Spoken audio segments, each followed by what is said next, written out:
This is KRP, Ken's Random Podcast. Thanks for joining me for episode 45 of KRP, Ken's Random Podcast. I have a bit of a dilemma today. I've got a couple of topics that are ridiculously funny and a couple that are really serious, and I don't know which one to start with. So I think I'll just start with one that's sort of ludicrous, and we'll go from there. Would you believe there's a Facebook group with over 145,000 members that helps you identify the shapes of cookie cutters? Because some people can't figure out what the shapes are until they bake the cookie. But really, do we need this? I guess some people need lots of reassurance. Now let's move on to something that's a bit more serious. This is hard to believe, but it is true. An Ohio pastor has been charged with 18 criminal counts for opening his church to keep homeless people from freezing. Pastor Chris Havel was told in November he could no longer open his church for homeless people because there are restrictions in place that prevent you from having people sleeping on the first floor of a building that's zoned commercial. So he's facing 18 counts. He pleaded not guilty in a recent court appearance. What's really interesting, his church is next door to a homeless shelter that was overcrowded.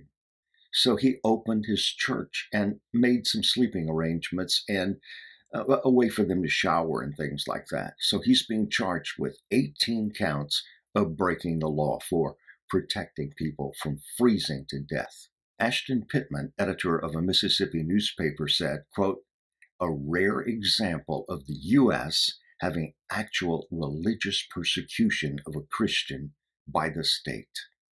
Truly sad. Now from sad to flat scary. A new report claims that Chinese scientists have developed a new coronavirus that has a 100% kill rate. That is flat scary.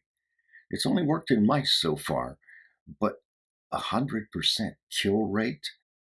And it was developed near the same lab that gave us the coronavirus in 2019. The first report shows this virus has a 100% kill rate in mice, suggesting this could spill over to humans. The Chinese people are flat evil. Francis Below, who is an infectious disease expert at University College in London, described the study as terrible and scientifically totally pointless. He said, quote, "I can see nothing of vague interest that could be learned from force infecting a weird breed of humanized mice with a random virus." He says, conversely, "I could see how such stuff might go terribly wrong." From China to something closer to home, I think I've got a solution to some of our infrastructure problems because so many of the projects are underfunded or can't be funded. Think about this. We can put up DUI checkpoints at various times. It is legal in Louisiana and I think 10 other states. All right, so why can't we just set up these checkpoints in the middle of the day as well as the middle of the night? And think about it.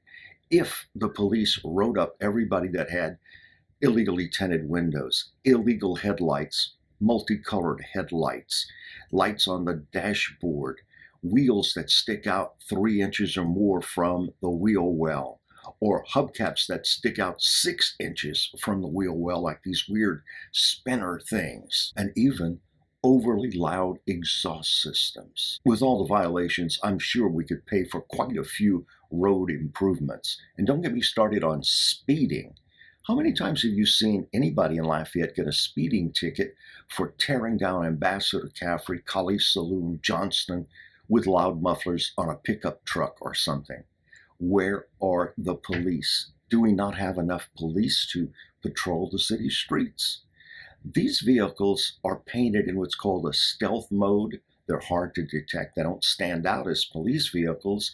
Why can't they sneak up on these guys that are doing 70 miles an hour with loud mufflers on Johnston or Ambassador or Calais or any other road?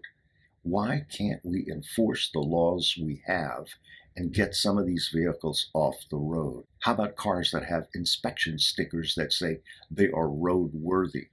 But when you see them, they got one headlight burnt out or two taillights burnt out or a windshield cracked beyond belief. Those people are getting inspection stickers from places that don't really care. You give them the $10, they give you the sticker, that's it, you're on your merry way.